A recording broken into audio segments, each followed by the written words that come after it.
Buenos días, chicos, bienvenidas y bienvenidos a esta presentación, que a mí me da muchísimo gusto poder estar aquí abriéndole este espacio a un egresado de arquitectura que se llama Rodrigo Bejarano, como bien vieron en el anuncio, y él justo me propuso platicarles sobre un tema que a mí se me hace súper relevante en términos de ver cómo nosotros podemos trabajar en términos de ciudad con un enfoque muy novedoso, pero al mismo tiempo muy conectado con lo que hemos visto aquí en la clase de hábitat sustentable, ¿no? Entonces, yo te quisiera agradecer, Rodrigo, por la presencia. Él es un emprendedor y un experto en desarrollo de negocios con más de 30 años de experiencia en mercados de Medio Oriente, de África, de India, el sur de Asia, América Latina y Europa. Fíjense, él es ingeniero civil, es arquitecto, ingeniero civil por la UNAM, por arquitecto por acá, por la Ibero, y cuenta con un MBA del ITAM.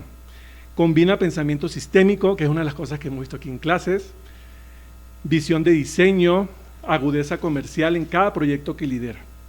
Hoy él está especializado en el ecosistema de ciudades inteligentes y en micromovilidad urbana en América Latina. Su trabajo traduce innovación, infraestructura y estrategia comercial en soluciones que transforman la manera en la que las ciudades se mueven. Paralelamente, otra cosa que me gustaría compartirles a ustedes es que Rodrigo es fundador de Resurge, que una organización con la cual su práctica de leadership coaching orienta a líderes y ejecutivos de alto desempeño, convencido de que las ciudades del futuro son construidas considerando las necesidades humanas internas. Entonces, bueno, para mí de verdad es un placer poder tenerte de nuevo en casa aquí, Rodrigo, y chicos, siéntanse en la confianza de poder ir apuntando cualquier duda que tengan en el contexto de esta clase. Para los que no me conocen, yo soy Carlos Delgado, soy coordinador del ciclo de urbanismo de la licenciatura en arquitectura de aquí de la Ibero, y en el contexto de justamente este ciclo hicimos esta conferencia con la cual justamente estamos ya en la recta final de nuestro semestre del curso de hábitat sustentable. Bienvenido, Rodrigo, adelante. Carlos, muchas gracias. Muchas gracias a todos. Fue una presentación extensa. Muchos títulos y no sirven de nada. Pero principalmente quiero agradecer la oportunidad de estar aquí en la universidad. Les estaba yo comentando, estaba platicando que tengo más de 20 años de no haber regresado a la universidad. Y sí me pareció, o sea, es otra cosa de la que nos tocó vivir a nosotros cuando estudiábamos aquí. Más allá de los nuevos edificios, todo lo que tienen en tecnología, todo lo que tienen a su disposición para poder trabajar me pareció extraordinario. Entonces, qué padre que puedan estar aquí, qué padre que puedan realmente crecer dentro de esta gran institución. Y pues nada, también quiero empezar pidiéndoles una disculpa, porque fíjense que venía yo en camino y dentro de lo que estabas platicando, todo esto que hago hoy día acerca de liderazgo, de enseñar a las personas, a los líderes que manejan pues, grandes industrias, grandes compañías, a manejar sus emociones, verdaderamente casi me flipeo el día de hoy llegando aquí, porque no nada más el tráfico, sino de pronto llegar y toparme con la entrada donde hay gente totalmente desconsiderada que se estaciona en doble fila, que no te permite moverte, ya sabes, este tipo de cosas que de pronto son muy habituales en nuestro contexto urbano, especialmente en esta ciudad tan loca en la que vivimos. Y me quedé pensando en esto y me gustaría invitarlos a ustedes a pensar, específicamente para entrar en la conversación, ¿cuántos de ustedes no han estado metidos en el tráfico, ¿no? Ahí estacionados, ahí parados, pensando en ya no llegué a la clase, ya no llegué a la cita con el novio, con la novia, a la familia, empezar a mandar el mensaje, ya sabes, de ya casi llego, ya estoy aquí a la vuelta, y sigues parado en el mismo lugar donde estuviste, ¿no? Ya sea que vengas en auto propio, transporte público, un Uber, lo que tú me digas. ¿Cuántos de ustedes han estado en una situación así? Eso, ay güey, qué bonito, levantan las manos. A veces tengo que decirlo como 20 veces. Oigan, pues bueno, yo aquí lo que quiero es entender, hacerles entender, y antes de entrar en el tema, darles el contexto de por qué estoy platicando de este tipo de cosas. Y para que se den una idea, nosotros pasamos cerca de 198 horas en el tráfico al año. ¿Ok? ¿De dónde sale este dato? Pues antes no habían datos de dónde sacar esta información. Hoy día es muy fácil. Hoy día te metes al reporte de Uber y Uber te dice que de acuerdo a su aplicación o la de Didi, que es muy similar, o Lyft o la que tú me digas, que realmente pasamos 198 horas al año. Eso quiere decir que es un promedio altísimo. Son 8 días, si lo piensan. 8 días de tu vida. Y eso me refiero a ustedes que probablemente no tienen que moverse mucho en la ciudad. ¿Okay? Para que se den una idea, en la Ciudad de México, de acuerdo a los datos que tiene la CEMOVI a través de la encuesta, que tiene un par de años que ya no la hacen, pero la encuesta de movilidad, un usuario tradicional mexicano en la Ciudad de México tarda usualmente al día 4 horas en moverse. ¿Okay? Ustedes que tienen autos particulares no lo pasan tanto. Si tienes la posibilidad de una app, ¿no? Moverte a través del auto, tampoco. Pero imagínense lo que sería todos los días para dar 4 horas en el tráfico. Esta estadística se queda corta. Ahora, también para que se den una idea, estamos hablando que son, de acuerdo al mismo reporte de Uber, son 52 minutos para moverte en 8.4 kilómetros. Perdón, pero ¿de qué me hablan? Ahorita tú vienes de un partido de fútbol. Sí. ¿Cuánto corres 10K? No corro. Te ponen a correr. ¿Cuánto juegas en un partido?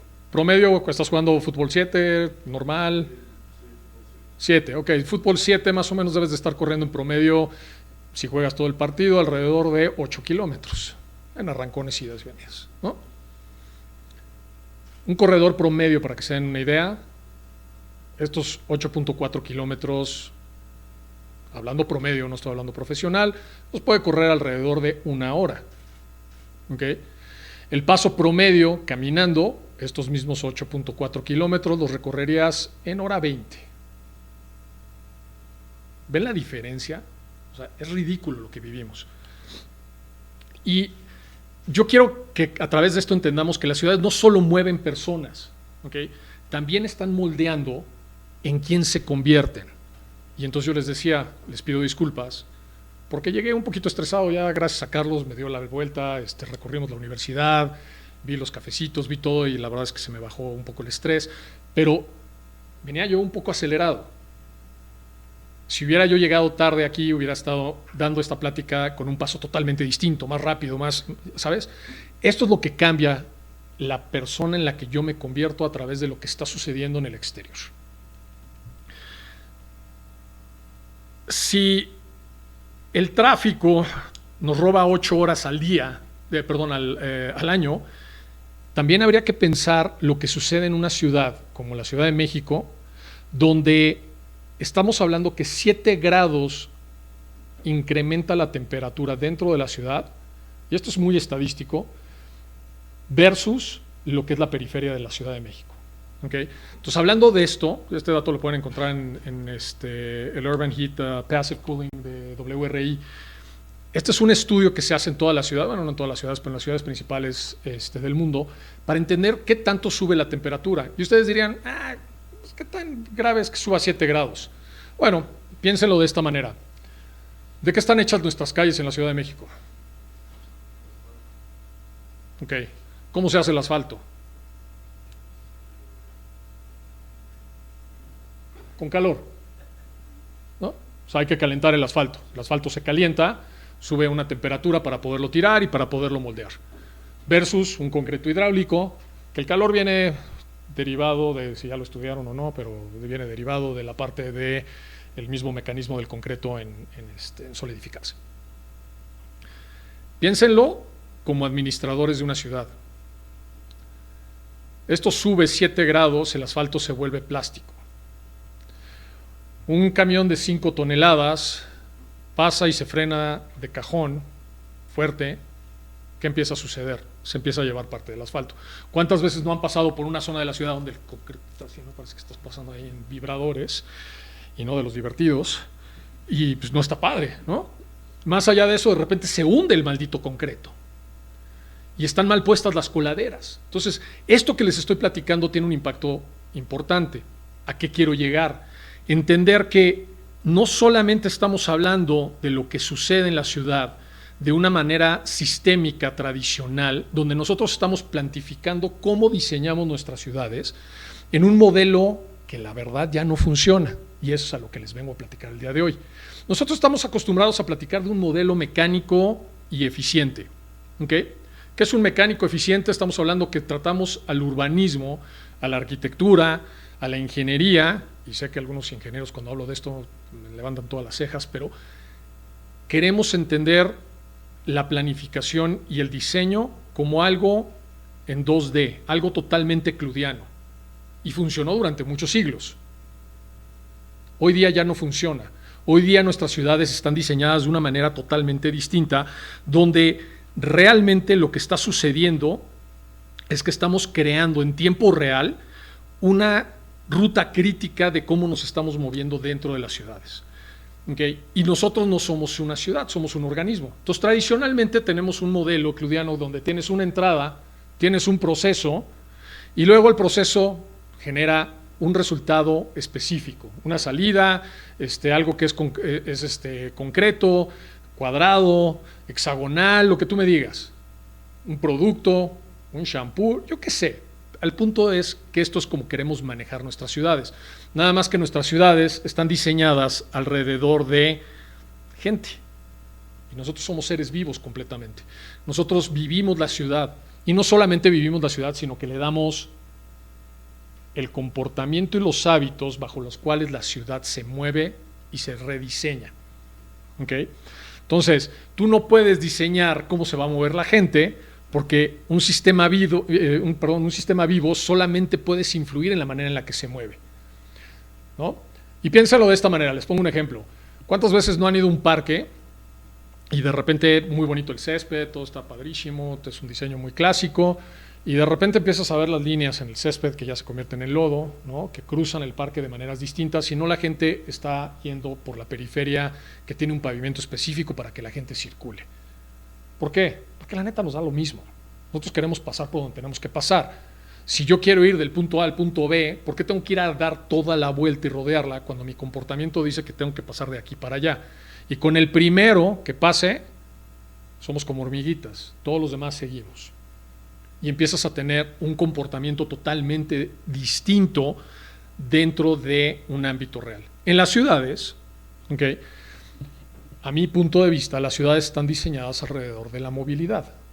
Toda ciudad está diseñada de acuerdo a un patrón específico de movilidad.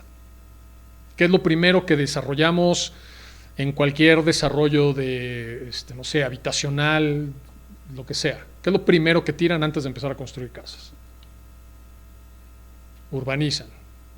Tiran una calle, lotean, dicen estos lotes, pero la calle pasa por aquí va a haber alumbrado, por aquí va a pasar la electricidad.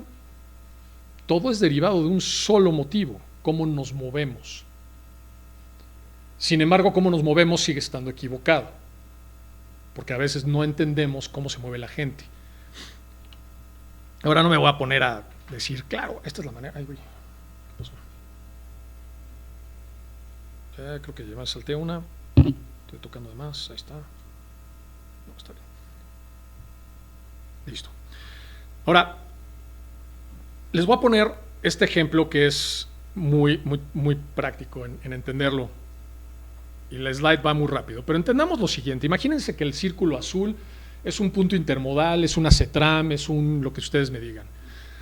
¿Sí saben qué es una CETRAM? Vi caras en blanco. ¿Sí? Bien. Okay. ¿Qué pasa con todos estos puntos? Tenemos puntos muy fijos alrededor de la ciudad, que podrían ser los puntos rojos, donde nosotros consideramos que tenemos que llegar ahí. La ciudad nos los planificó de esa manera. Sin embargo, nosotros no nos movemos de esa manera. Vamos a encontrar las rutas que a nosotros nos parecen más eficientes para poder llegar de un punto A a un punto B. ¿Okay? ¿Y qué pasa de pronto? Que tenemos una aglomeración de, en este caso, bolitas, que se quedan ahí atoradas donde no podemos movernos, ¿no? Entonces tú no puedes diseñar cómo se mueve la gente, solamente puedes influenciar la decisión que pueden tomar al respecto de dónde van. Hace rato estaba yo comentándoles que el día de ayer tuvimos una reunión en campo con todos los oficiales que se puedan imaginar de esta ciudad, pero si los de seguridad pública, pero si los de SOPSE, pero SOPSNET, pero todos estos acrónimos absurdos que le ponen, y los de la FIFA. Todo para desarrollar cómo se van a hacer los puntos intermodales a la última milla para el Estadio Azteca durante el Mundial, a 44 días del mismo. Padrísimo.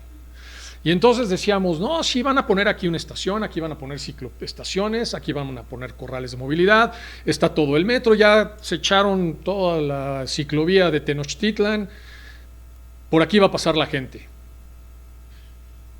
Los que estamos metidos en esto podemos definirles que no va a pasar por ahí la gente. Sin embargo, para nosotros es importantísimo fallar. Más allá de que esto tenga éxito, va a tener fallas. Y las fallas son las que nos van a permitir entender por dónde se está moviendo la gente y cómo se está moviendo la gente. Entonces aquí la cosa es pensar qué experiencia estoy creando para poder generar que un sistema vivo pueda ser influenciado por nosotros en nuestro tema de diseño. O sea, este modelo que les platiqué, que es mecánico, lleva 100 y tantos años usado. ¿Cuál es el resultado? Más carriles producen más tráfico. Más control produce más caos. Más señales producen más confusión. Si ustedes salen a hacer ahorita un análisis de toda la señalética que hay alrededor de la universidad, les puedo garantizar que debe de haber por lo menos un 30% de señalética que no debería de existir, volviendo confusa la información que estamos recibiendo de cómo llegamos, ¿no? ¿Cuántos de ustedes han viajado fuera de México? Bueno, prácticamente todos. ¿Qué tal es ir, no sé, a Estados Unidos, a Europa, y llegas y de repente la señalética es clara? La próxima salida es la salida A8 y la A8 te va a llevar a la carretera 54 que va al norte o al sur o donde vaya. En esta ciudad, bueno, en este país, de repente puedes ver una señal que dice próxima salida, Tenango, y de repente pasas la próxima salida y no había una señalética que dijera Tenango. Sin embargo, hay otra que dice próxima salida, Tenango. Entonces, ¿cómo? ¿Era esta o era la que sigue? ¿Dónde me doy la vuelta? ¿A dónde agarro? ¿No? Y una vez que te saliste, ya valió gorro, porque entonces entras a esta zona urbana donde no hay ni una señal que te diga para dónde tienes que agarrar. Imagínense ser alemán y llegar aquí a la Ciudad de México, ahora para el Mundial, y que te bajen y te digan, agárrate el metro, güey. Mira, güero, agarras metro para allá, te vas a bajar en la estación Carranza. De Carranza caminas, cruzas el puente, ahí donde están las tortas, ahí cruzas, ahí va a pasar el trole, todo derecho, tras Lomita. Ok. Y llega el hombre y se baja, y se está bajando en un punto intermodal donde se juntan 3 metros, 4 diferentes líneas, incluyendo, o sea, 3 metros, 3 líneas de metro más la línea superior, ¿no? Ya sea el trole, RTP, lo que tú me digas, y no sabes hacia dónde jalar. Y dices, ok, voy a salir por esta puerta. Nos ha pasado. O sea, tú te bajas en un metro y de repente te bajas en un metro en cualquier otro país, y si sales del lado equivocado de la calle, dices, me tengo que volver a bajar y me tengo que volver a meter. Eso nada más nos pasa a los latinos. Porque la mayoría de la gente sí ve las señales. Y dice, para la calle tal, tengo que agarrar hacia la izquierda, para la calle tal, agarro a la derecha. Los latinos estamos acostumbrados, genéricamente, en no ver señales porque nuestras señales no nos dicen nada y no nos informan. Entonces, aquí hay un tema que tenemos que aprender a entender, que nuestras ciudades son muy complejas. Y ya voy entrando al tema del... ¿Cuál es el objetivo? El objetivo no es estar en contra de la complejidad, el objetivo es diseñar para la simplicidad. ¿Ok? Y ustedes que van a estar metidos en esto, también quiero que empiecen a entender que las ciudades donde vivimos no son ciudades solamente en 2D. Ya tampoco son ciudades en 3D, son ciudades 4D. Vivimos en 4 dimensiones completamente. ¿Ok?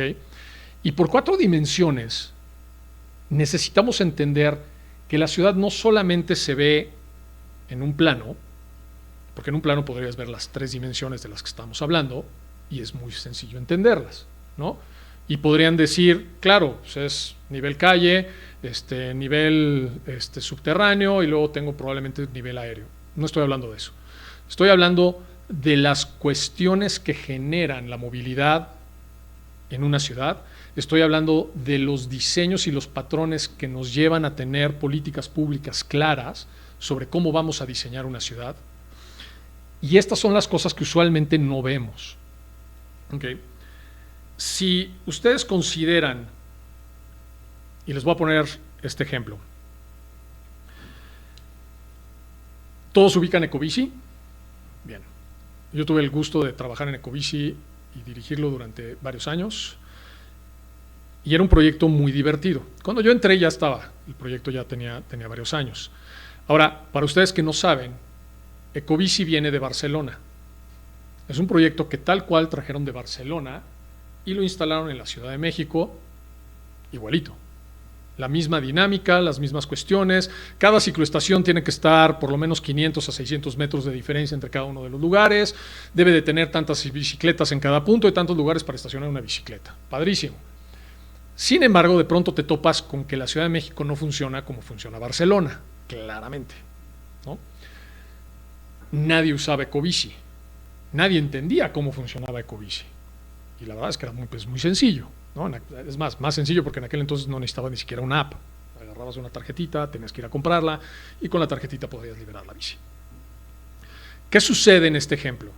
Sucede que no todo lo que traemos de fuera funciona dentro de los mismos esquemas, porque ese es pensar simplemente en 2D.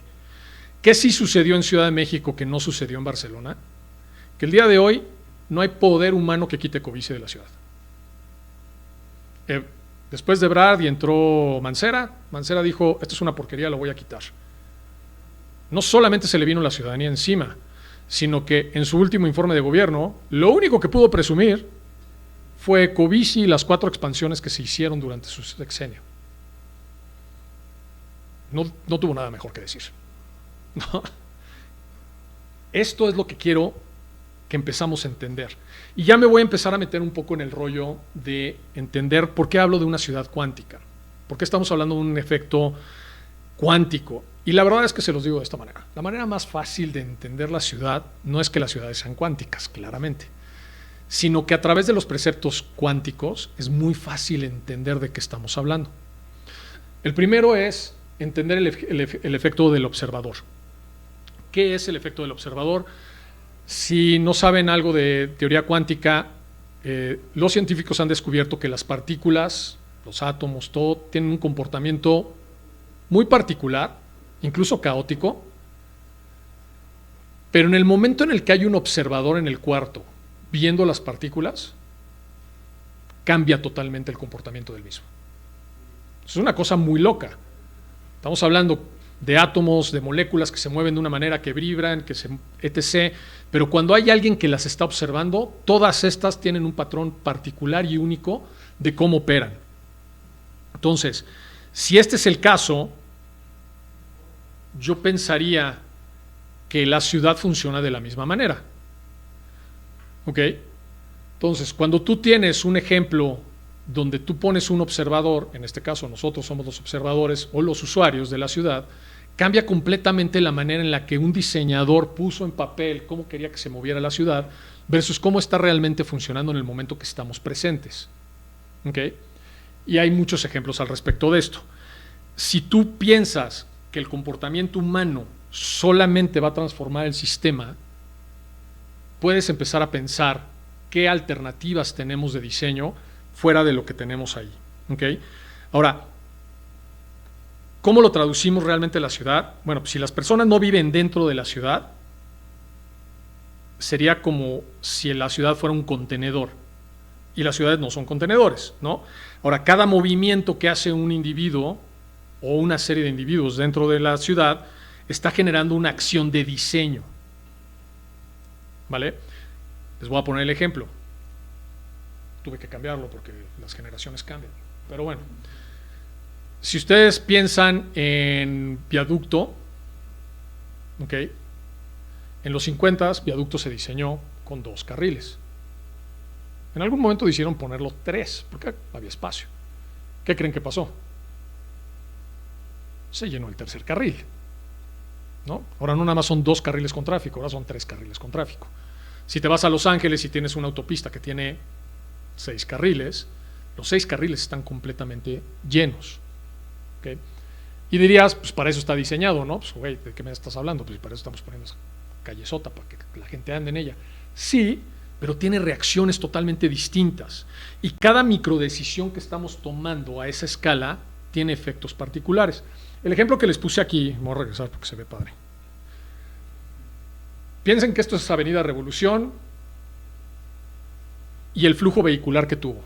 Hace unos años decidieron poner el ciclocarril en Avenida Revolución de la misma manera que están poniendo ahorita el ciclocarril en Viaducto Tlalpan. ¿Okay? ¿Cuál fue el efecto? El primero es, todo el mundo dijo, esto es una estupidez, como por qué necesitamos un ciclocarril confinado, es ridículo.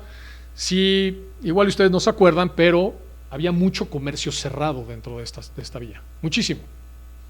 Muchos de estos comercios antiguos que tenían 30, 40 años, la vulcanizadora, la PAPE, el no sé qué, todos estos se fueron cerrando porque nadie se paraba a verlos, porque de pronto la avenida se convirtió en una avenida de alta velocidad.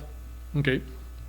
De pronto construyen el ciclocarril y de pronto todos los comercios después del ciclocarril están llenos. No solamente llenos, algunos dirían, es gentrificación. Ok, tal vez. Pero ahora tienes todos los comercios, tienen gente. Ahora hay comercios abiertos, hay muy pocos locales cerrados. No solamente eso, sino que el flujo vehicular rápido continuó. No hubo una afectación real al tráfico que existía en el punto. El ciclocarril generó que tuviéramos la posibilidad de pararnos a ver lo que estaba en cada uno de estos puntos, tienes la capacidad de circularlo y además le dio la alternativa peatonal al peatón de poderse mover también en despliegue mucho más sano. ¿Por qué? Porque de repente tienes una barrera entre lo que es el tráfico de alta velocidad y el peatón. Y no sé ustedes, pero pues a nadie le gusta trabajar. O sea, ponte a caminar ahí en una carretera en la de México a Acapulco y güey, te pasan los... Yo que soy ciclista, salgo a rodar, de repente dices, ay güey, ¿no? Entonces hay que buscar una carretera que tenga un acotamiento más ancho para que no te pasen tan cerca. Lo mismo pasa en la ciudad. Y este es un efecto que es bien interesante cuando lo entiendes de esta manera. Los bicicarriles en las ciudades empiezan a generar barreras naturales que nos permiten entenderla de una manera distinta. De aquí es cuando hago referencia al efecto del observador de manera cuántica. Cuando el observador está presente, la manera en la que la ciudad se desarrolla es totalmente distinta. ¿Okay? Ahora, el otro concepto es la superposición cuántica. ¿Qué es la superposición cuántica en términos muy generales? Es cuando tú tienes un sistema que existe en múltiples estados al mismo tiempo. ¿Ok? Y entonces regresemos a la ciudad. ¿Cuántos estados realmente existen dentro de nuestra ciudad al mismo tiempo? Y me voy al ejemplo más fácil, regresamos a la movilidad. Olvidémonos de otros temas que pueden ser más complejos. Poner una avenida, poner un carril, poner un ciclocarril, poner estacionamientos, parquímetros, etc. ¿Cómo afecta en tiempo real todo lo que estamos viviendo en la ciudad? O sea, no es tan fácil nada más llegar y decir, voy a poner un ciclocarril, voy a poner un parquímetro. En el momento que tú tienes eso, empieza a tener reacciones a lo largo de los diferentes puntos de la ciudad o los diferentes niveles en los cuales se encuentra la ciudad. Desde un punto de vista organizacional, desde un punto de vista de política pública, desde un punto de seguridad, desde un punto de hábitos y cuestiones que estamos generando los ciudadanos, etc. Todo empieza a cambiar.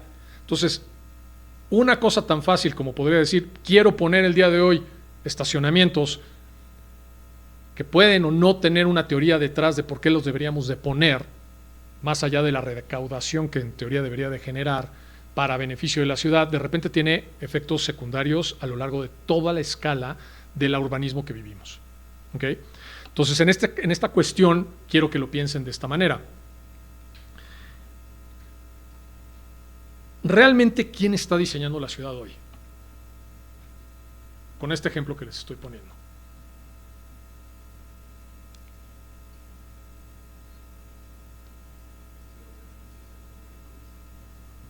O sea, tú dirías, la economía diseña la ciudad. La economía diseña la ciudad en términos de la política pública, que entonces la gestión del desarrollo y la planificación urbana podría tener. Es entendible. Solamente que nuestros planificadores vienen un poco atrasados. Un mucho. Entonces, ¿realmente son los planificadores los que estamos diseñando la ciudad? ¿Cuántos de ustedes tienen Uber en el teléfono? Didi, Uber Eats, Didi Eats, Waze, Google Maps. Madres. Ahí está quien diseña la ciudad. No está mal, ¿eh? Nada más digo, piénsenlo. Porque nosotros ahora, en este concepto de física cuántica, que parece muy absurdo platicarlo en urbanismo, ¿en qué momento estamos realmente prediciendo lo que va a suceder en el futuro si realmente estamos viviendo el futuro? Entonces, la planificación de todo lo que están haciendo en desarrollo urbano el día de hoy se encuentra completamente a merced de lo que son realmente las apps, para bien y para mal. ¿Cuántas veces han usado a alguien Waze y te manda por una zona que de repente dices, hijo de eso, ¿por qué me metió por aquí? ¿No? ¿Alguien aquí ha usado un mapa alguna vez? Así de mapa de estos. ¿Ah? Nadie, sí, bueno, tú. Así, que no denotemos la generación. Estamos desplegando, y esto creo que es importante entenderlo, que no estamos desplegando infraestructura, estamos desplegando decisiones, ¿ok? Y piénsenlo de esta manera. Cada vez que ustedes utilizan la app, y bueno, ¿cuántos de ustedes creen que les escucha Instagram? ¿No? Estamos hablando de lo que tú me digas y el cafecito, y de repente el próximo reel que te sale es justamente de tomar café. El algoritmo está diseñando las decisiones en las que están ustedes tomando cada una de las acciones bajo las cuales vivimos, y lo mismo está pasando en el urbanismo. Estas son las 4 dimensiones de las que yo he estado tratando de hablar, donde tú tienes mucha idea de decir, voy a planificar, voy a diseñar, y de repente te topas con una ciudad que en realidad está siendo diseñada por un ámbito digital y en muchos sentidos por un ámbito de un algoritmo que lo está haciendo, ¿okay? Y esto es el concepto del enlazamiento cuántico. Cuando tú resuelves una variable, realmente estás diseñando para 10, ¿okay? Y esta esta selección hacia el futuro, que cuando les digo, estás diseñando una variable, la estás resolviendo, pero en realidad resuelves 10. El problema es que no vemos qué 10 estamos resolviendo. Y nos quedamos atorados en ver solamente el plano en el que estamos trabajando. Y esto no nada más aplica al urbanismo, esto aplica a la arquitectura pura, ¿no? O sea, ¿cuántas veces estás diseñando un espacio y entonces dices, no, es que ahora por aquí va a pasar y tiene el remate, pero entonces tiene un enlace, pero los pisos, pero la luz, pero cada una de esas decisiones que estamos tomando se convierte en un bloque específico que se resuelve a sí mismo o no. Y si no lo resuelves tú, ¿quién lo resuelve? En este caso específicamente y en esta dimensión, quien lo está dimensionando y quien lo está resolviendo directamente es el algoritmo. ¿Okay? Y venimos a este punto, que es, tengo muchos años hablando de la ciudad 4D. Como les comentaban, llevo muchos años metidos en ciudades inteligentes, llevamos muchos años trabajando micromovilidad, todo lo que son bicis, scooters, pero no nada más eso, sino antes de eso también trabajábamos todo lo que hoy día dan ustedes por hecho, que en algún momento hablar de que la ciudad tuviera wifi era como, es una ciudad inteligente. No, güey, tiene conectividad, son dos cosas distintas. ¿Okay? Hoy día hablamos de ciudades resilientes. No sé si es un concepto del que están familiarizados, pero la resiliencia en las ciudades, si no existe resiliencia, ¿cómo se va a recuperar de un punto distinto, de una catástrofe, de lo que tú me digas? La Ciudad de México dirían, es muy resiliente. No manches, ¿cómo hemos sobrevivido a los sismos? Sobrevivimos al agua, a la escasez, sobrevivimos a la basura. En realidad no, porque no está planificada para hacerse. Simplemente reacciona a un comportamiento específico sobre el ámbito en el que vivimos. ¿Okay? Y aquí es donde nos está faltando tener este entendimiento, donde los principios que acabo de platicar cuánticos nos dicen desde los diferentes ángulos cómo existen en una ciudad diferentes problemas, pero no están aislados. ¿Cómo podemos diseñar detrás del tráfico un problema de ingeniería de tránsito, pero al mismo tiempo un problema de comportamiento humano, ¿no? Platicábamos acerca, antes de la conferencia, de cómo desde un pavimento, la pintura en una pared, etc., de la misma manera que afecta un espacio arquitectónico, la ciudad está afectada por todo lo que estamos viviendo o no viviendo en ella. ¿Okay? ¿Qué quiere decir? Que todos estos círculos orbitan dentro del mismo ámbito. ¿Okay? Y entonces, ¿qué es la ciudad 4D? Pues básicamente la premisa es que existe en 4 distintos puntos: el físico, el conductual, el digital y el temporal. ¿Okay? ¿Por qué? Porque cada uno de estos afecta de manera distinta en la manera en la que estamos relacionándonos nosotros. Entonces yo les platicaba del tema de Waze. Waze está diseñando la manera en la que nosotros nos movemos a lo largo de la ciudad, pero no solamente está diseñando cuáles son las avenidas que deberíamos utilizar más o menos, y a veces ni siquiera nos da la alternativa de rutas alternas, ¿okay? Porque no queremos pensar en rutas alternas, y alguien que conoce bien la ciudad te podría decir, no manches, mejor métete aquí, 2 cuadras a la derecha, izquierda, Tú dices, no, la línea recta te va a tener 4 horas en el tráfico, ¿okay? Pero eso no lo entendemos. La ciudad está siendo diseñada a través de la parte digital, directamente impactando el comportamiento humano, tu comportamiento humano específicamente, y directamente relacionado a las decisiones que tú estás tomando en esto. Pensemos en la parte física. La primera dimensión que todos conocemos, que es infraestructura, vialidades, espacio público, el grid, las calles, las avenidas, cómo fluyen, cómo es. Ahora, realmente hay que entender que siendo elementos vivos, nosotros nos movemos a través de lo tangible, lo visible, que es donde el urbanismo, a mi punto de vista, se detiene. Ya no pasa de ahí.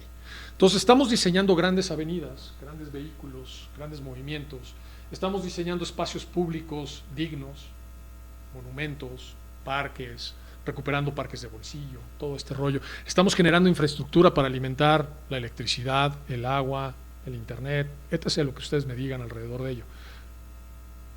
Pero nos estamos parando hasta ahí, sin entender que en la parte conductual, nuestros hábitos, y esto seguro lo escuchan ya demasiado, porque todos los gurús en el mundo hablamos de esto, y hablamos de tus hábitos crean tus decisiones crean tu carácter crea tu personalidad y tu identidad. Y efectivamente es así. Cada espacio que nosotros diseñamos, cada punto que nosotros ponemos en la ciudad está controlado directamente y impactado a través de las decisiones y la parte conductual de la gente que las vive. ¿Okay?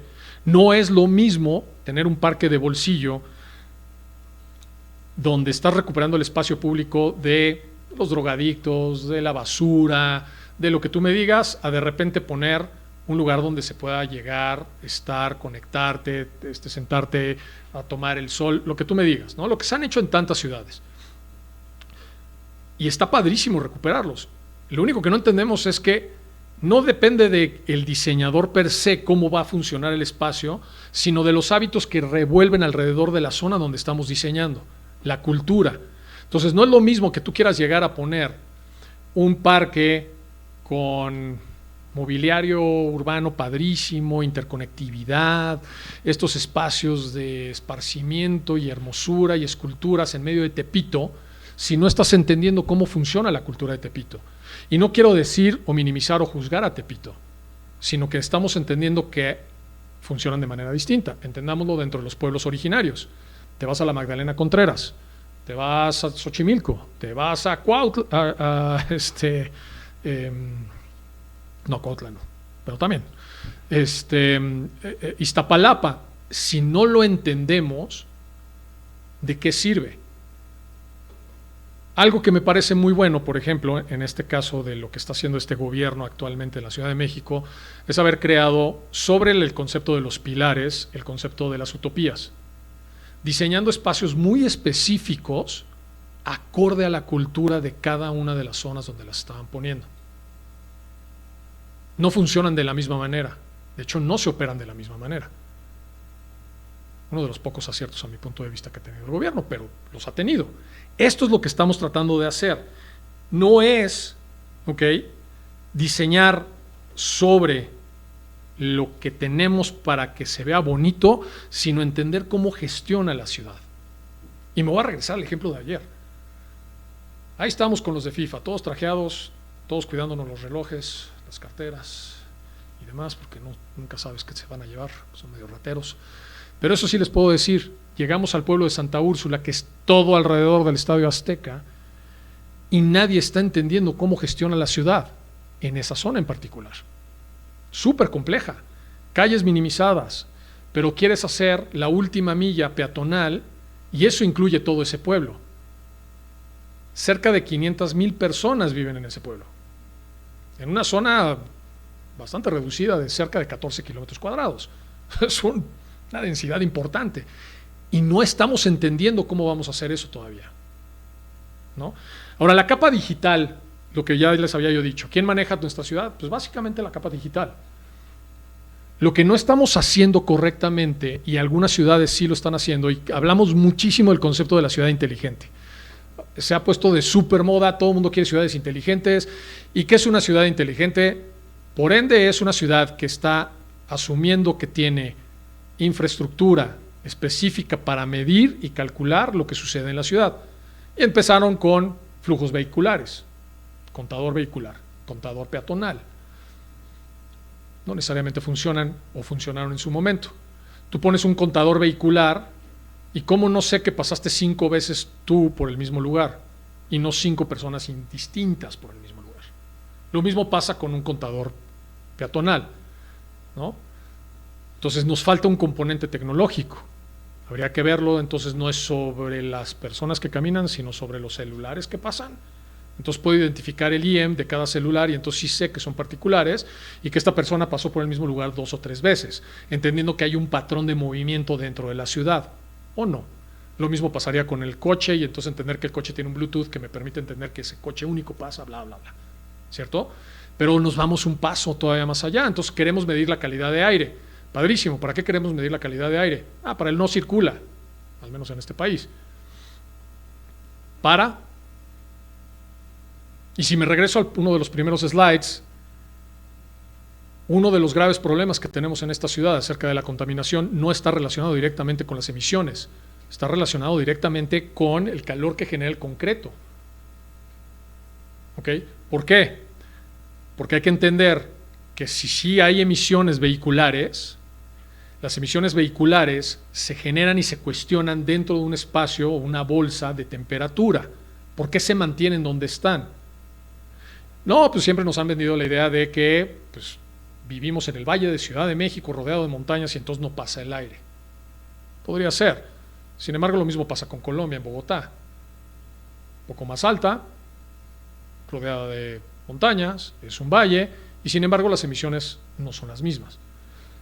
¿Qué tiene Bogotá a diferencia de la Ciudad de México? Excesiva vegetación, a comparación de la Ciudad de México, ¿no? O sea, no es que sea una selva, pero al final del día tienen comportamientos distintos. Sí, el número de vehículos que existen en la ciudad es distinto, sí, pero también tenemos que entender ese dato. Entonces, ¿de qué estoy hablando? De datos. ¿Qué datos no tenemos? Un chorro. ¿Qué datos sí se están marcando en otros lados? Todos los que están relacionados con esto.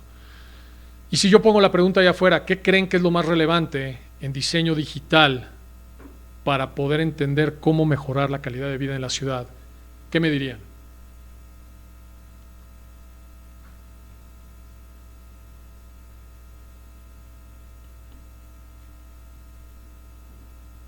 ¿Cuántos vehículos hay? ¿Cuántas gentes? ¿Personas? ¿Espacios? Pero ¿y si consideramos cuánta energía eléctrica necesitamos?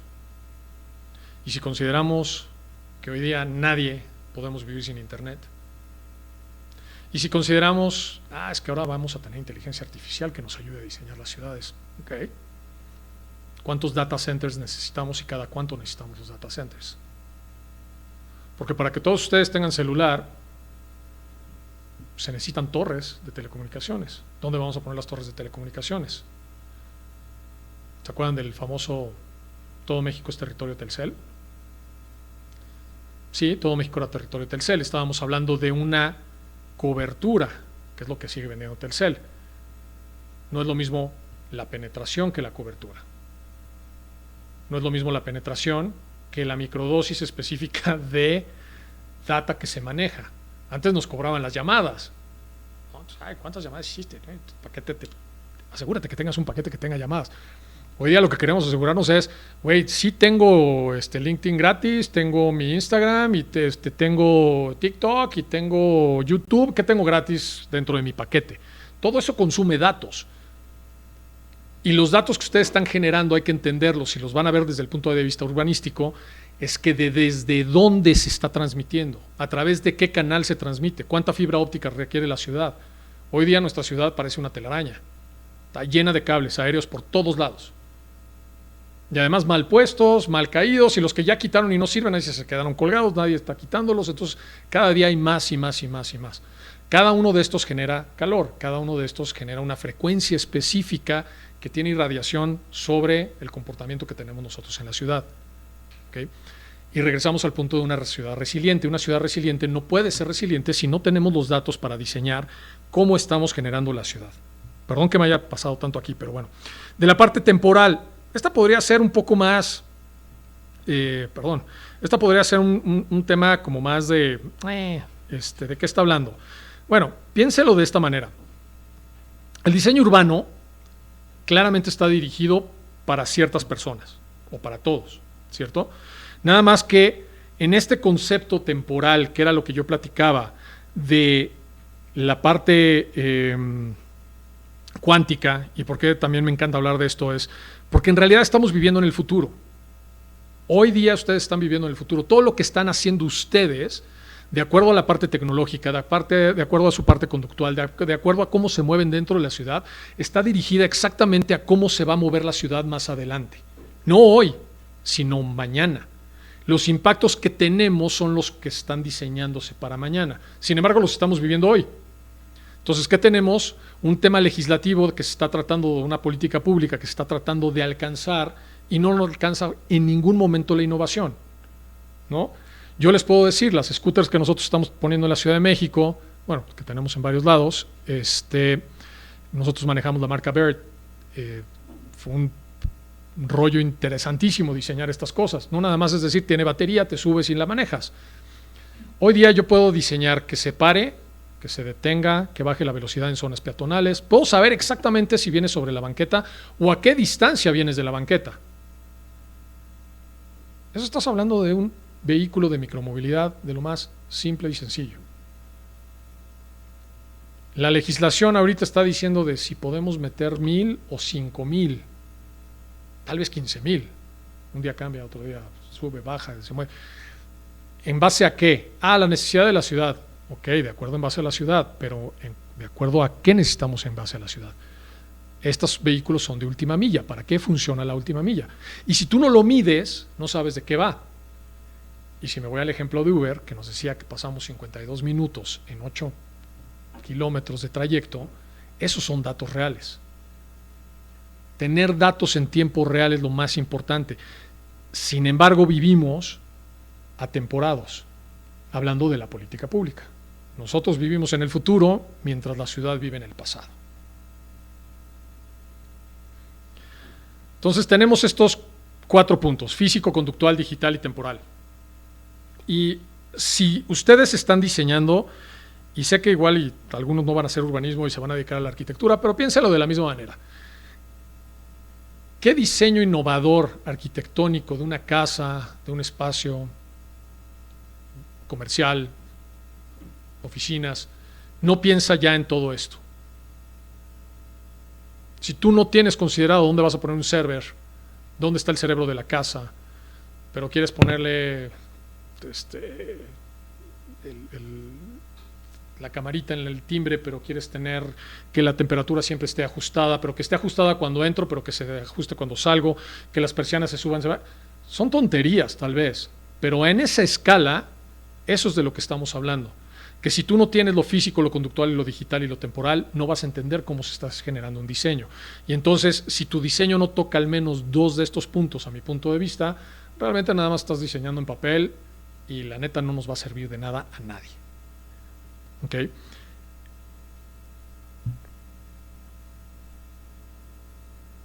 La cadena completa de esto está en base a la decisión.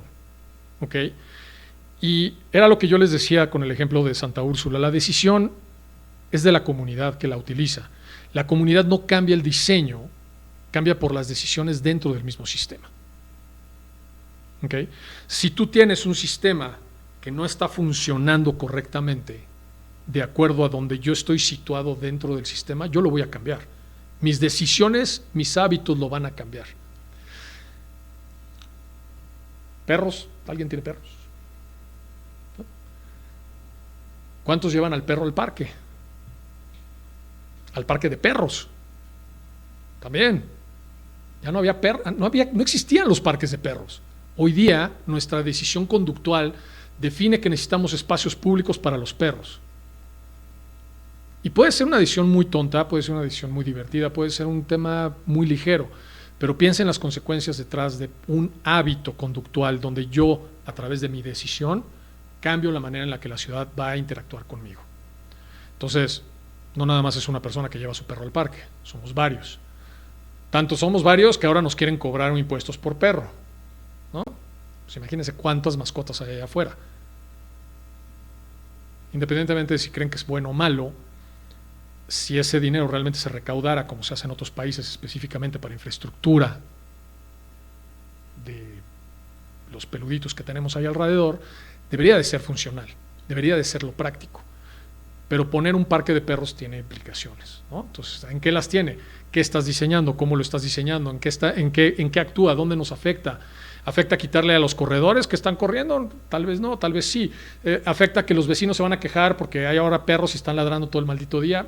Tal vez sí. O sea, ¿dónde afecta? ¿Me explico? Y esto es lo que creo que es muy importante entender, que si lo vemos desde este punto de vista, las decisiones de nuestra comunidad cambian la manera en la que lo hacemos. Ahora les voy a hacer una anécdota que a mí me parece muy padre, de hace varios años ya, pero cuando empezamos a poner scooters en la Ciudad de México hace pues ya muchos años, 4 más o menos, habían scooters por todos lados, no sé si les tocó verlas, las usaron, habían Lime, estaba Bird, estaba Whoosh, habían muchas marcas, habían bicicletas, había de todo. Un pequeño paraíso de micromovilidad en la ciudad, donde se generaron cerca de 5 vueltas a la Tierra en viajes nada más en la Ciudad de México durante un año. O sea, muchísima gente se movía. Se movían más allá de la milla. El promedio de usar un vehículo de estos era entre 14 y 16 minutos. 14 y 16 minutos y se movían entre 3 y 4 kilómetros. Teniendo una rotación de cerca de 6 usos por vehículo. Y dirán, ¿por qué tanto dato? Bueno, entendámoslo de esta manera. Si un solo vehículo se mueve 5 o 6 veces al día y recorre aproximadamente entre 4 y 6 kilómetros, estás alivianando muchísimo la movilidad en la ciudad, no solamente en la forma en la que la gente se mueve, sino el tiempo que pasa en la movilidad. ¿Okay? Más allá de ello, también estás generando una serie de factores que se van replicando dentro de esta superposición que estamos hablando, donde las acciones implican que ahora la gente tiene capacidad de pararse y ver comercios. Más ojos en la calle, más seguridad. Más seguridad, más gente quiere nuevos destinos.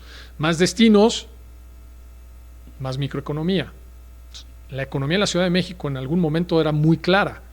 Ahora tenemos microeconomía, que ahora le queremos poner el nombre de la gentrificación, ¿no? También, sí funciona, sí pues sucede, pero también entendamos todo lo que conlleva tener estos nuevos negocios. La Roma, cuando yo era chico, era un basurero. Entrar a la Roma era, no manches, nadie quería entrar a la Roma. Y a la Condesa, tampoco.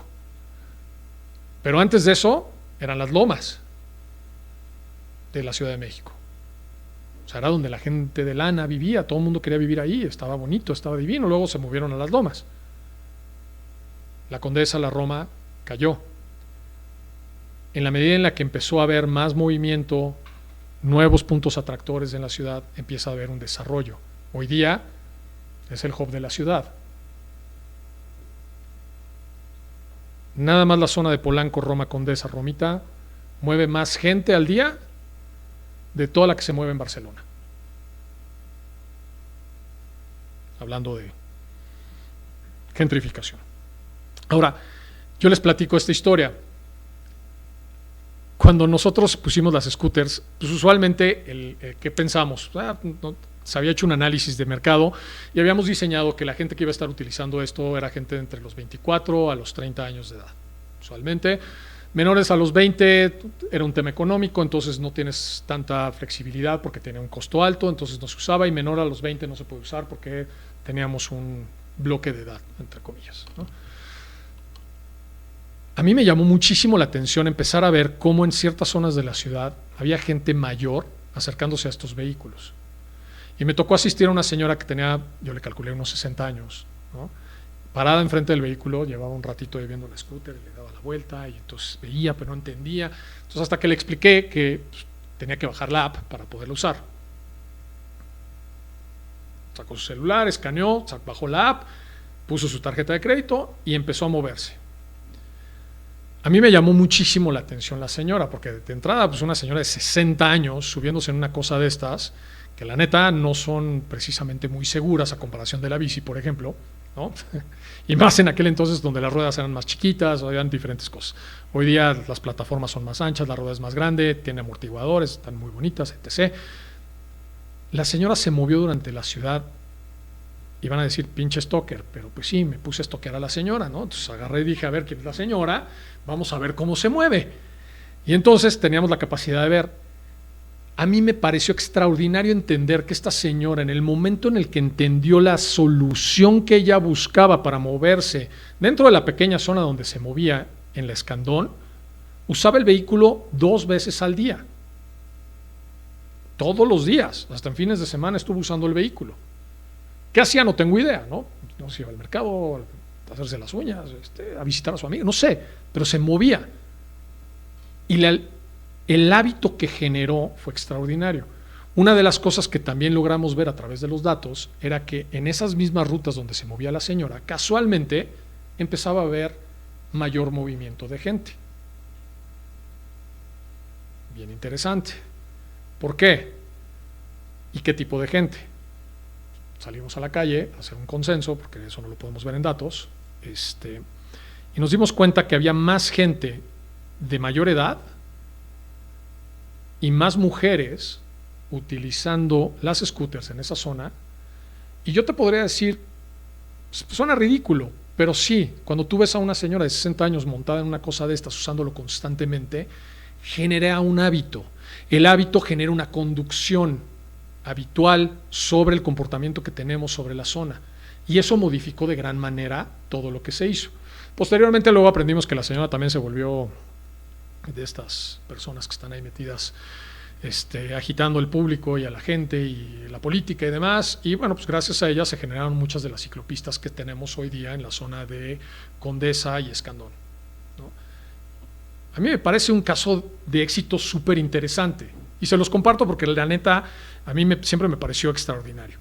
Pero bueno, en este sentido y entendiendo cómo funciona, si ustedes están moviendo y modificando los flujos del espacio público, tenemos que entender que también tenemos una opción que antes no estaba. En el caso de la señora no había un scooter que la pudiera llevar a donde se quería mover, entonces ahora sí hay un scooter y se mueve a donde se quiere mover. Generó un nuevo hábito de movilidad, y para nosotros generó una nueva capa de datos de movilidad en tiempo real que pudimos utilizar no solamente desde el punto de vista comercial, sino también de diseño de la infraestructura que estábamos poniendo alrededor de la ciudad.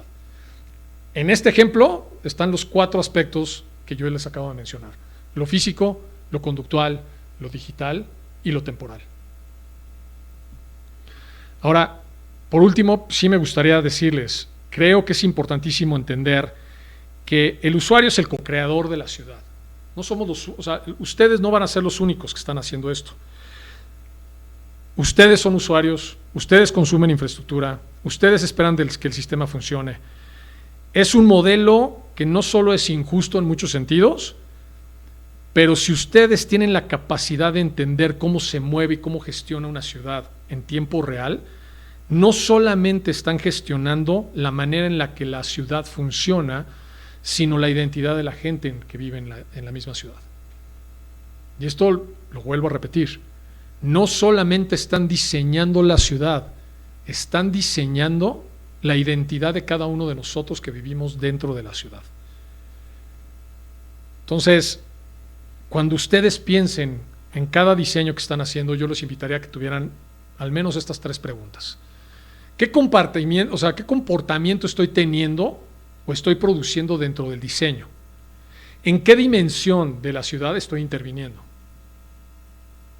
¿Y cuál es el futuro que estoy seleccionando para los usuarios, para mí, para todos los que estamos involucrados en el desarrollo de esta ciudad? Esta parte creo que es sumamente importante. No nada más se trata de arrastrar el lápiz o el cursor, sino también se trata de que ustedes comprendan con propósito qué es lo que están tratando de hacer hacia la ciudad. Y bueno, ustedes dirán, bueno, ¿y este güey qué tanto habla de todo este rollo? ¿Y por qué lo quiere hacer? ¿Y por qué lo está haciendo? Les voy a compartir algo muy personal. Yo tuve 3 infartos. Tengo una muerte, ya me resucitaron. Hablando de cambios de vida importantes, eso fue lo que empezó a cambiar la manera en la que yo estaba relacionando con el trabajo que yo realizaba. No solamente desde un ámbito personal, sino desde un ámbito profesional, y cómo me relacionaba yo directamente con lo que hacía de trabajo en la ciudad. ¿Okay? Y sí, hay muchos cambios que suceden cuando pasas por una cosa de estas.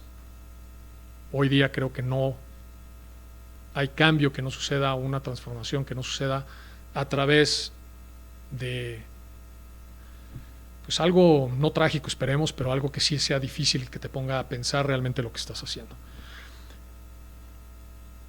Yo estoy pensando que todo lo que he relacionado hoy, platicarles hoy, y todo lo que hago en temas de micromovilidad tiene un propósito muy claro, y es regresarle esos 8 días a las personas que están perdiendo al año a través de la micromovilidad. Porque es la única manera en la que yo tengo hoy día para aportar a esta escala dentro de la ciudad. Pero no solamente funciona ahí, sino también funciona en la manera en la que yo me comporto con la ciudad. Entonces, también los invito a reflexionar en lo siguiente. Decía Louis Sullivan, la forma sigue la función, ¿no? Forms follows function. Supongo que lo deben de haber visto en primer semestre. Gran arquitecto de Chicago. Louis Kahn, que es uno de mis favoritos, decía, ¿qué fregados quiere ser un ladrillo? ¿En qué se va a convertir? Muy filosófico. Pero cuando los juntas, estamos hablando del comportamiento humano. Y entonces yo los invito a pensar que más bien la forma sigue el comportamiento humano. ¿Qué están diseñando y para qué están diseñando? Y cuando se pongan a tirar ese lápiz y decir, voy a poner una callecita, y ahora alguien me invitó a hacer una urbanización de este nuevo fraccionamiento, no solamente se trata en diseñar por dónde va a pasar el alumbrado, sino cómo efectivamente se está correlacionando con el espacio público que están generando. ¿Qué tipo de pavimento vas a poner? ¿Qué color le vas a poner? ¿Cuántas jardineras? ¿Cómo funciona? ¿Cómo gestiona? Desde la arquitectura táctica, que hoy día se vive muchísimo, en planificación de edificios, restaurantes, ¿no? O sea, ¿por qué ponemos jardineras en los restaurantes? Pues para que no se acerquen y me roben el celular, güey. ¿Lo habían pensado? Hay empresas que nada más se dedican a eso. No quiero que se sienten aquí, entonces les pongo concreto distinto. O, por favor, no les pongan púas, no sean así. Pero todo este tipo de cosas crea un comportamiento. Y el comportamiento está derivado específicamente del diseño que ustedes crean. Entonces, cuando hablen de diseño, cuando hablen de todo lo que hacemos, de la misma manera que Waze influye en la manera en la que ustedes viven la ciudad, o que TikTok e Instagram les dice qué es lo que tienen que hacer el día de mañana para ponerse fit o lo que sea, piensen que ustedes son los influencers que van a estar moviendo la ciudad todos los días a través de los diseños que están haciendo. Pero sí les pediría que piensen en una ciudad en 4D. Pues nada.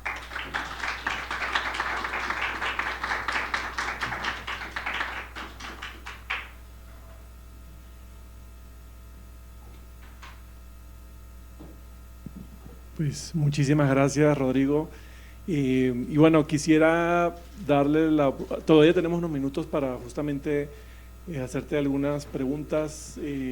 No sé si alguno de los estudiantes, para empezar con los alumnos, tienen alguna inquietud en particular, sobre todo también a la luz de lo que hemos estado trabajando en clase, porque justamente, Rodrigo, en el contexto del curso de Hábitat Sustentable, una de las formas que yo como académico he intentado justamente tener como esta visión de no quedarnos como en una sola dimensión o una sola de estas, pues, escala, por decirlo de una forma de análisis, es justamente abordar la realidad urbana con un enfoque sistémico, ¿no? Y justamente en clase de pronto mis alumnos a veces me alucinan al principio, cuando empezamos a hacer este mapeo de relaciones, causa-efecto de las variables, y justamente va por aquí el asunto, chicos, de poder empezar a mirar que si yo tomo una decisión de diseño en algún punto del sistema va a empezar a haber algún efecto en particular. Entonces, no sé si, bueno, yo decía a los alumnos, pero también si los profesores quisieran hacer alguna pregunta, adelante, para aprovechar sobre todo la presencia de Rodrigo. Adelante, te voy a pasar el micrófono. ¿Cómo estamos en...? ¿Levantaste la mano? O? Ok, va. Chicos, ¿tienen alguna duda? ¿Comentarios? Sí. Como estamos video transmitiendo. O sea, a mí me surgió una duda respecto a los scooters. O sea, ¿qué tan, o sea, hablando de económicamente viable es? Porque tengo entendido que, o sea, aquí en la Ciudad de México se roban muchos scooters.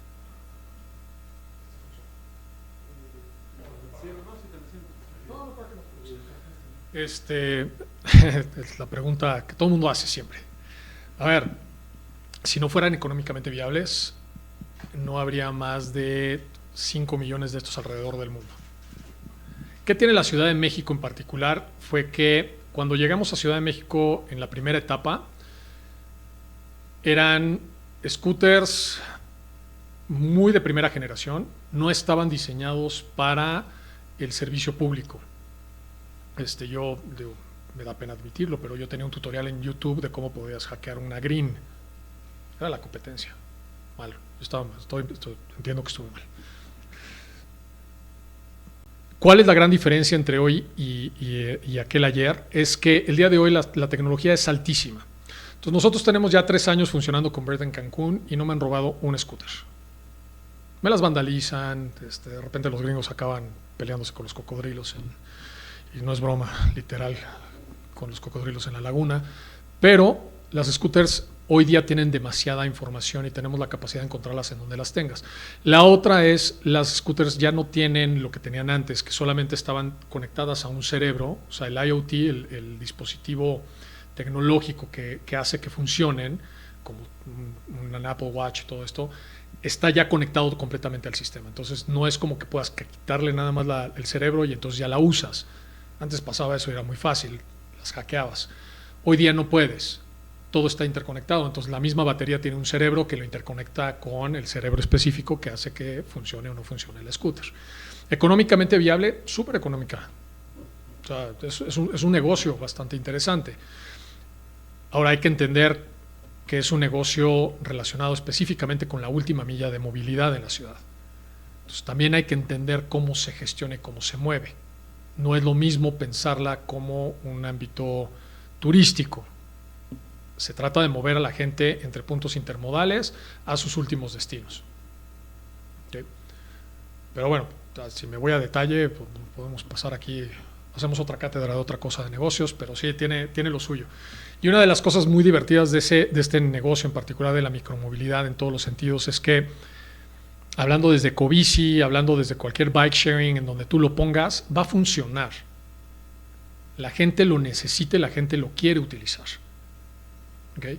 Entonces, tal vez ustedes están muy acostumbrados de acuerdo a la zona. Y bueno, a ver, Santa Fe, no manches, ¿dónde andas en bici en Santa Fe? Uno, no hay banquetas, ¿no? Entonces, con trabajos caminas y ahora quieres andar en bici o en scooter, pues está peligroso. Todas las avenidas que están diseñadas de alta velocidad. Entonces también habría que tener una adopción sobre esto. Entonces hay zonas de la ciudad donde esto no se puede poner. Pero también pensemos qué puntos intermodales hay en Santa Fe. Ninguno. No llega en un red. El RTP no llega. El transporte concesionado llega, pero llega como buen transporte concesionado, hacen lo que se les pega la regalada gana, entonces tampoco puedes planificar alrededor de esto. La última milla en Santa Fe no es de última milla, son de 5 o 6 kilómetros, entonces se vuelve complicado. No así cuando estás en el centro de la ciudad. Si tú te trasladas de Polanco a literal el centro histórico, son 5 kilómetros. 5 kilómetros. Puedes llegar de Polanco al centro histórico en 12, si te subes en una bici, en un scooter. Es increíble, porque pensamos la ciudad en tiempos, en temporalidad. Pensamos la ciudad como tiempo. Si yo voy en mi coche y me voy a mover de Polanco al centro histórico, la neta digo, no, mejor no. Voy a pasarme la próxima hora y media aquí atorado en Reforma. Pero si me subo en una scooter o en una bici, literal llego en 12 minutos. Entonces, respondiendo a tu pregunta, el negocio es alrededor del entendimiento de cómo opera la micromovilidad como última milla, y específicamente la parte financiera y de negocio pues es muy particular porque tiene varias consideraciones, porque también hablando de la parte sistémica, antes no teníamos un sistema para la movilidad, hoy día sí lo tenemos. Entonces, cuando tú simplificas la complejidad que en su momento tuvimos y ahora lo pusimos realmente en simpleza, y es un sistema bien claro, ya entendemos cómo se tiene que balancear, cómo puedes ponerlas, dónde pones, dónde tienes que tener más, menos, etc. Y entonces, ¿qué hace? Pues que sube el usuario y entonces incrementa el número de usos que tiene al día y pues eso se vuelve maravilloso. Ciudad de México, o sea, para que se den una idea, yo hace rato les decía, ok, la Ciudad de México, bueno, Covici dice que tiene 9 usos diarios por bicicleta. Nueva York, siendo el sistema más grande de América, tiene 4. Y es 2 veces más grande que Covici. Las scooters y las bicicletas eléctricas en México tienen 7, cuando no pasan de 1.75 usos diarios en el resto de Europa y Estados Unidos. ¿Es negocio? Hablando de lana, claro que lo es. Muchísimas gracias. ¿Alguna otra pregunta, chicos? ¿Y cómo evalúan, o sea, en qué zonas poner cobertura para los scooters? Bien, esto es 100% un diseño. A ver, y esto es lo que es increíble de estos sistemas y por eso a mí me encanta el tema de la micromovilidad. Hoy hablé muy poco de ello, pero es la neta del planeta. No es un transporte fijo. Tú diseñas un metro y ahí te voy, no hay manera de que cambies una línea de metro. Ya la pusiste y llega ahí está, y tiene estaciones y son las estaciones. No hay manera de moverla. La micromovilidad es una amiba. Entonces, en la medida en la que funciona o no funciona, tú la puedes ir expandiendo o contrayendo dependiendo de cómo lo pones. Entonces, mucho es prueba y error. Pero también hay mucho donde empiezas diseñando alrededor de los puntos atractores, destino, ¿no? O sea, lo que es destino-origen, a dónde vas, cómo vas, hacia dónde vas, y dónde están los puntos intermodales. ¿Qué quiere decir esto? Si ustedes se meten a ver todos los datos de Ciudad de México, se mueven cerca de eran 7 y cacho millones de personas de la zona noroeste de la ciudad, o sea, lo que es Estado de México, Iztapalapa, hacia la ciudad, hacia el centro de la ciudad. O sea, la mayoría de los viajes en la Ciudad de México van directamente a lo que es Condesa, Roma, Cuauhtémoc, Juárez, Polanco. O sea, el 80% de los viajes acaban ahí. Es gigantesco. ¿Cómo diseñas? Si es un vehículo de última milla y lo que quieres alivianar es la última milla, entonces empiezas a diseñar alrededor de los puntos intermodales que hay para ayudar al transporte y que la gente no tenga que pasar 30 minutos más en un camión o el taxi o el metro no, pero en diferentes, para que te puedas bajar y moverte hacia donde vas, ¿no? Entonces te mueves más rápido, entonces puedes llegar no tan lejos, pero terminar tu última milla más rápido o tu inicio de primera milla para avanzar a los puntos donde, por ejemplo, si tú llegas a el metro, no, para que se den una idea, la CETRAM de Buenavista recibe 1.6 millones de personas diarias en la mañana y en la tarde. Se juntan 3 líneas de metro 2 de RTP, obviamente todo lo que son transporte concesionado, son varias rutas las que llegan, y creo que ya está llegando el trole también, el Metrobús llega. Nosotros teníamos que tener en esos puntos 2,000 bicicletas cada mañana y recoger 2,000 bicicletas cada tarde. Son bien poquitas, considerando el flujo que tiene. Pero considera ese flujo para poder poner la última milla. ¿Cómo ayudas o cómo coadyuvas a la ciudad para que realmente los flujos se muevan de diferentes maneras? Entonces eso lo haces. Hoy día es mucho más fácil porque la neta es, si yo te enseñara, pues, o sea, literal en el teléfono te enseño y te digo, mira, estos son mis mapas de calor. Entonces, toda la movilidad la tenemos diseñada, todos los datos me enseñan los mapas de calor, dónde tengo más movilidad, dónde se mueven más las scooters, dónde tengo más viajes, dónde tengo puntos atractores más relevantes, porque luego también puedes pensar, ay, pues todo el mundo quiere ir a la casa de Frida y no manches, nadie llega a la casa de Frida. 3 gatos van a o sea, no sirve de nada. O sea, ¿para qué le pones 20 scooters? No sirve. Tenemos que poner menos, ¿no? Pero no así en la CETRAM de Altavista, de Buenavista. O sea, ahí tengo que tener pero 2,000, 3,000.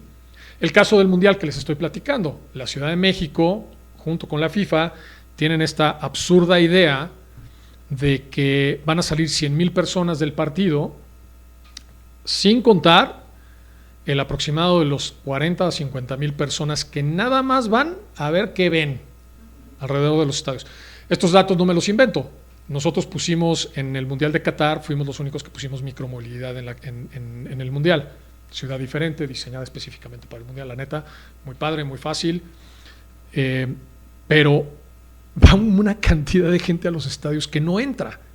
Y en México peor, porque va una cantidad de gente a los estadios que va a vender fayuca y todo lo que mueven y demás. Muy divertido. Pensar que nada más puedes poner 200 scooters, bicis, ecobici, para aliviar eso es absurdo. Tenemos que pensar en realmente el flujo de gente que se va a mover. Y si tú consideras que el Mundial, el Azteca, es el punto atractor del que estamos hablando, ¿cuáles son los destinos que van a llevar a este punto atractor? Entonces dices, ok, todo Tlalpan, solamente que considera que vas a tener la última milla está cerrada. Todo alrededor del estadio, la última milla está cerrada, más algunas vialidades adicionales. Eso quiere decir que tú no puedes llegar en coche y la última milla son 1.6 kilómetros literal antes de. ¿Cuántos coches se van a parar en ese punto? Ubers, Didis, taxis, etc. Porque nadie con coche particular va a llegar al estadio. Ok, imposible. Metro, ok, tienes la línea del metro. Solamente que para llegar para esa línea del metro tendrías que tomar pues, la 8, la 6, las que cruzan la ciudad para poder poner puntos intermodales. Tienes los troles. ¿Alguien fue al partido de Portugal? Los troles los pusieron sobre Avenida Aztecas. Se convergen 6 puntos de troles en ese lugar. Troles, vienen sobre cables. No es como que se puedan mover. Deberían de venir alineados. No manches el tráfico. Ellos mismos no podían moverse. Y ahí mismo estás poniendo otros puntos de movilidad particular y demás. Se vuelve muy complejo, ¿ok? Entonces, cuando tú me preguntas cómo diseñas alrededor de esto. Destinos, orígenes, flujos, no flujos, ¿ok? Destino, origen también y puntos atractores. Los puntos atractores son principalmente comercios, las zonas atractoras de microeconomía en la ciudad. Obviamente museos, el estadio, etc., todo este tipo de cosas. Pero en base a eso lo diseñas y una vez que tienes estos datos tienes que tener la prueba y el error de lo que tienes. Entonces los datos vivos a nosotros nos alimentan en tiempo real todos los datos. Yo sé en todo momento cómo se está moviendo alguien, dónde camina, por dónde circula, cuánta gente circula. Entonces cuando tengo números importantes de circulación, tengo la capacidad de definir cuánta gente se mueve y cómo se mueve. Y esto se pone en mapas de calor que son extraordinarios. Con eso se supondría que nosotros coadyuvamos a la ciudad para proporcionarles los datos y decirles, fíjate, en estos puntos hace falta ciclopistas, en estos puntos tienes cruces viales que son peligrosos, en estos puntos, etc. ¿Va? ¿Contesté o fue demasiado choro? Muchísimas gracias. Y bueno, por temas de tiempo vamos a dar una dar espacio para una última pregunta. Muchas gracias. Bueno, solo quería hacer una aclaración que creo que es como mi responsabilidad como académico aquí, profesor de diseño urbano. O sea, la gentrificación no es desarrollo a secas, la gentrificación es una forma de desarrollar unas ciertas partes de la ciudad y es una forma muy violenta y exclusiva y desigual de desarrollar. Entonces, bueno, era solamente esa aclaración como para que… No, te entiendo. Y ya. Muchas gracias. Gracias por sí. su tiempo y gracias por su exposición. No, gracias por la aclaración. Sí, yo por eso también no trato de hablar de la gentrificación, porque entiendo Sí. la complejidad, Súper. pero hablamos de la microeconomía que genera alrededor de las vialidades y la micromovilidad en particular. Sí, la gentrificación ya es otro animal. Sí, es otro. Y ya ni me digas, porque mi renta acaba de subir 30% nada más por estar en la zona donde estoy. Dices, ya voy a cambiar de oficina. Yo quería preguntarte, o sea, en esto de cómo plantear estrategias de movilidad y de cómo ayudan esto y que cada una va de acuerdo a la cultura y a los hábitos de esas personas en específico de esa zona, o sea, para ti, ¿cuál sería tu recomendación hacia nosotros de qué en específico tenemos que analizar de esa cultura y de esos hábitos de las personas y cómo hacerlo para en un proyecto realmente plantearlo basándonos en ellos, en esa zona en específico, o sea, no irnos como por otro lado? Es bien fácil. Y fue la primera propuesta que le hice a Carlos. Lo sacamos a la calle. No hay otra manera. ¿Qué nos recomendarías ver en específico? ¿Qué puntos? Ya, mira, yo lo que te recomiendo, y así como me ves, así yo ando por toda la ciudad, andamos en bici, andamos en todos lados. Antes nos daba miedo entrar a algunas zonas, hoy todavía, mientras tengas una buena relación, buena vibra, la gente reacciona bien padre contigo, ¿okay? Y lo que tienes que hacer es preguntar. Es un tema de llegar a cuestionar y hacer una sociabilización con la gente que se encuentra en cada una de las zonas. No es fácil, porque las problemáticas que tiene cada zona son totalmente distintas. Entonces yo les ponía el ejemplo de Tepito. Tepito tiene zonas muy negras. No, bueno, no nada más Tepito, sino también La Merced, todas estas zonas. Sin embargo, tú no te tienes que ir a meter a esas zonas tan negras para entender realmente cómo gestiona la ciudad. Tienes que entender y visibilizar, y yo creo que me iría un paso más atrás antes de hacerte esta recomendación. ¿Qué vas a diseñar o para qué vas a diseñar? Si vas a diseñar para un tema de movilidad, entonces es muy claro lo que estás tratando de ver.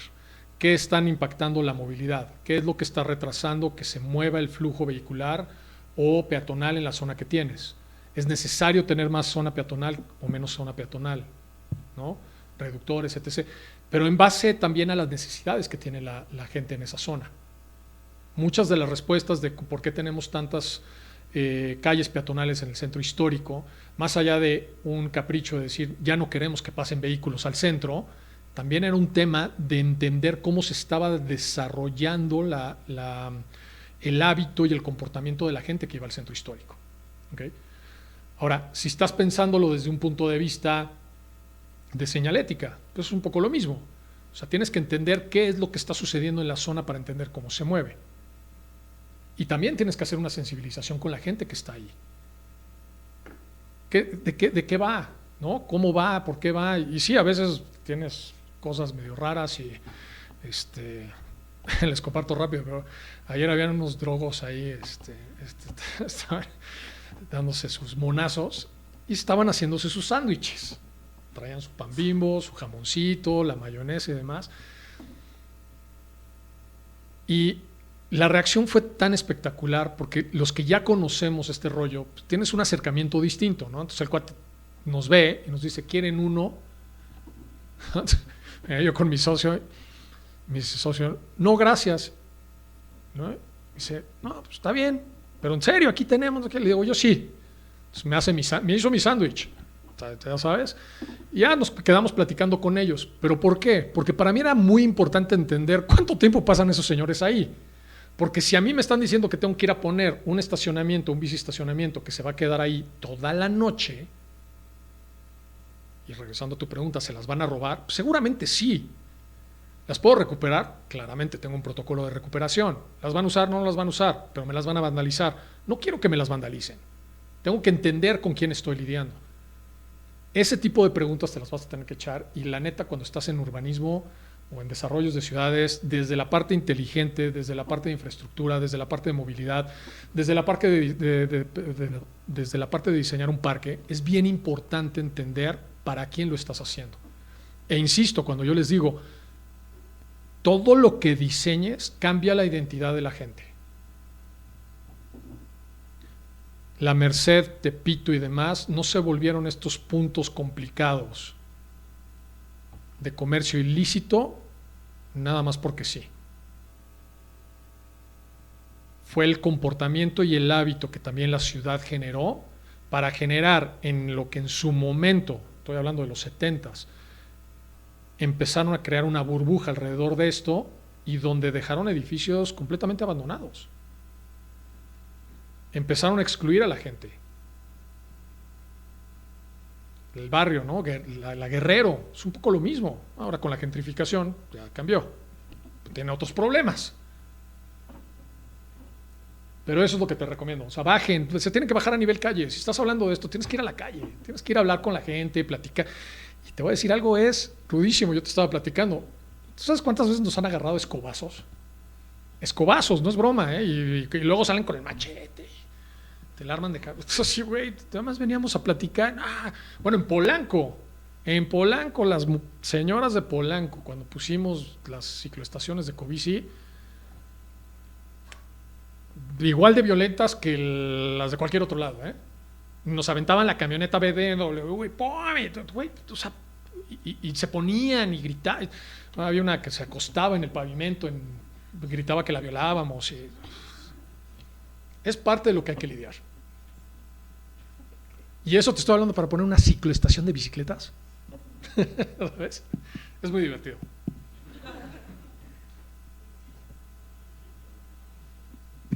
Sí, el tema de la observación, o sea, la observación, la escucha activa en la ciudad es fundamental. Y bueno, creo que tenemos muy buenos elementos para ver nuestra práctica en urbanismo con una óptica diferente, una perspectiva complementaria a lo que hemos estudiado. Y quisiera, Rodrigo, compartirte este reconocimiento que te da el Departamento de Arquitectura, Urbanismo e Ingeniería Civil por esta conferencia que nos acabas de compartir de urbanismo cuántico, rediseñando las ciudades desde el comportamiento humano.